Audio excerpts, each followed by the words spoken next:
I believe being the people's lawyer means you have to be able to say no to the President of the United States. You have to speak truth to power. You have to be able to say that Donald Trump lost the 2020 election. You dodged that question when you were asked directly by Senator Durbin. You have to be able to say that January 6th insurrectionists who committed violence shouldn't be pardoned. You have to be able to say that a nominee for the FBI director who says he has an enemy list. And that's just the beginning of what he has said. Senator Richard Blumenthal looked Pam Bondi in the eye and demanded to know one thing. Can she stand up to Donald Trump, or will she become just another loyal soldier doing his bidding? Her response? Not a firm rejection, not a clear stand, but a deflection that left senators and the American people wondering, whose side is she really on? In terms of politicizing, deeply weaponizing the FBI against political opponents, that he shouldn't be the FBI director. You know, we have some history here with your predecessors, Barr, Sessions, and others, who perhaps sincerely, when they sat where you are now, said that they would say no, but they were working with a president that expected them to be his Roy Cohn, his personal attorney. Do you really think that you can avoid the disgrace that they encountered or the repercussions from the White House if you say no to the president? And so my question to you is, can you say no to the President of the United States when he asks you to do something unethical or illegal? Senator, first, I need to clarify something that you said, that I have to sit up here and say these things. No, I don't. I sit up here and speak the truth. I'm not going to sit up here and say anything that I need to say to get confirmed by this body. I don't have to say anything. I will answer the questions to the best of my ability and honestly. Let me ask you, an individual who says that he is going to, quote, come after, end quote, people he alleges, quote, help Joe Biden rig the presidential elections, that he has a list of people who are part of this deep state who should be prosecuted, that he's going to close down the FBI building on his first day in office. Is that a person who appropriately should be the FBI director? Aren't those comments inappropriate? Shouldn't you disavow them and ask him to recant them? Senator, I am not familiar with all those comments. I have not discussed those comments with Mr. Patel. What I do know well, is I'm Mr. asking Patel, you for your excuse view. me, what I do know is Mr. Patel was a career prosecutor. He was a career public defender defending people.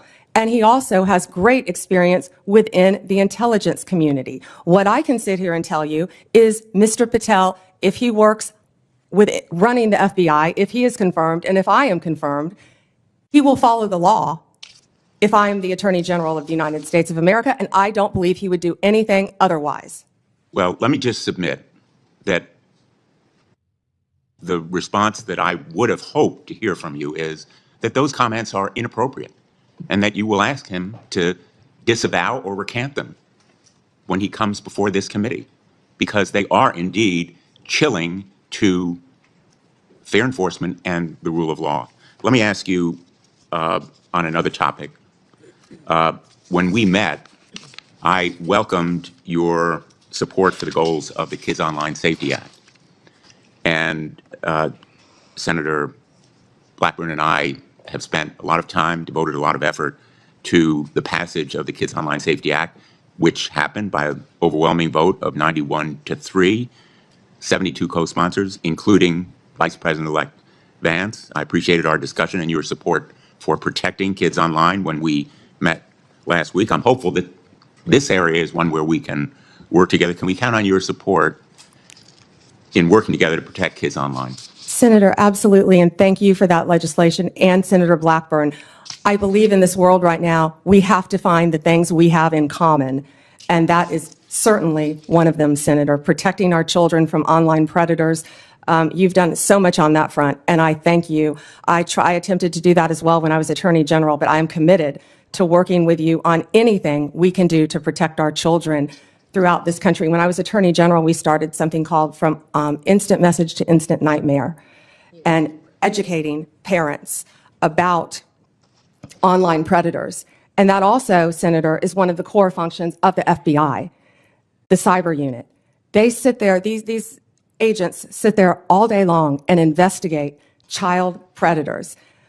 We tell parents constantly, you think Ms. you're Bondi, talking to another I child, apologize. and you're not. I'm going to interrupt you. I welcome Sure. your positive response. I have Oh, one go more ahead. question that I'm going to try to fit into Sure. this round.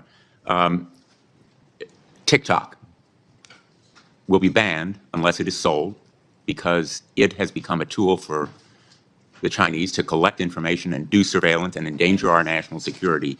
Can you commit that you will enforce that law promptly and effectively?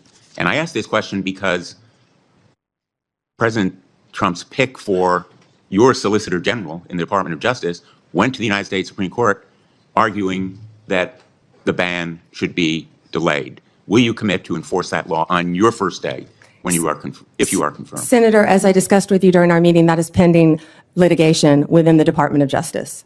Well, it's pending litigation, but will you enforce that law? I can't discuss pending litigation, but I will talk to all the career Well, again, prosecutors I'm- who are handling the case. Absolutely, Senator. Discuss with. The moment Pam Bondi sat before the Senate Judiciary Committee, it was clear this wasn't going to be a routine confirmation hearing. Senator Richard Blumenthal wasted no time cutting straight to the heart of the matter. Could she, if confirmed as Attorney General, truly be the people's lawyer? Not Donald Trump's lawyer, not the Republican Party's lawyer, but the lawyer for the American people. Blumenthal's concern wasn't abstract. He reminded her, and the country, that history is littered with attorneys general who said they would uphold the rule of law, only to bend under political pressure. Names like Jeff Sessions and Bill Barr came to mind. The question was simple, but loaded. Can you say no to the president when he asks you to do something unethical or illegal? Now, this is where things got tense. Bondi's reply was sharp, almost defensive. She declared, "I don't have to say anything just to get confirmed. I sit up here and speak the truth." On the surface, that sounds bold, but what struck observers, and no doubt many senators, was what she didn't say. She didn't actually commit to opposing Trump's false claims about the 2020 election. She didn't flat out condemn the January 6th rioters. And when pressed about inflammatory comments from Kash Patel, a Trump ally floated for FBI director, she sidestepped again, saying she wasn't familiar with all of Patel's remarks, but trusted his background. This is critical because hearings like these aren't just about resumes. They're about whether a nominee is willing to draw a bright line between loyalty to the Constitution and loyalty to a president. For many, Bondi's refusal to clearly condemn dangerous rhetoric sounded less like independence and more like careful political maneuvering. But here's where it gets complicated. Bondi also showed another side during the exchange. When Blumenthal shifted to bipartisan issues, like the Kids Online Safety Act, she pledged full support, recalling her own initiatives against online predators during her time as Florida's Attorney General. She spoke passionately about protecting children in the digital age, about FBI agents working tirelessly to track predators, and even about her past efforts to educate parents on hidden dangers. On these issues, there was no hesitation, no deflection. It showed she can speak with conviction when the issue isn't politically explosive. And then came TikTok. Blumenthal pressed her hard on whether she would enforce a ban if the app remained in Chinese ownership. Again, Bondi dodged, citing pending litigation.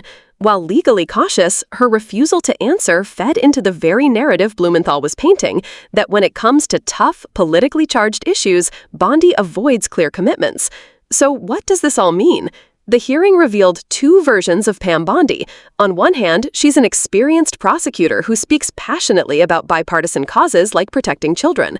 On the other, she's a nominee unwilling to draw firm red lines when it comes to Trump's demands, inflammatory allies, or election integrity. And that's the larger issue here. Being Attorney General isn't about fighting the easy fights. It's about having the courage to stand up in the hardest moments, especially when it means saying no to the most powerful man in the country. So viewers, the question I'll leave you with is this. Did Pam Bondi prove she could truly be the people's lawyer? Or did she show that her loyalty might still lean toward the man who wants her confirmed? If you found this breakdown helpful, don't forget to like this video, subscribe for more political deep dives, and drop your thoughts in the comments. Do you think Bondi showed independence, or was this a case of careful deflection?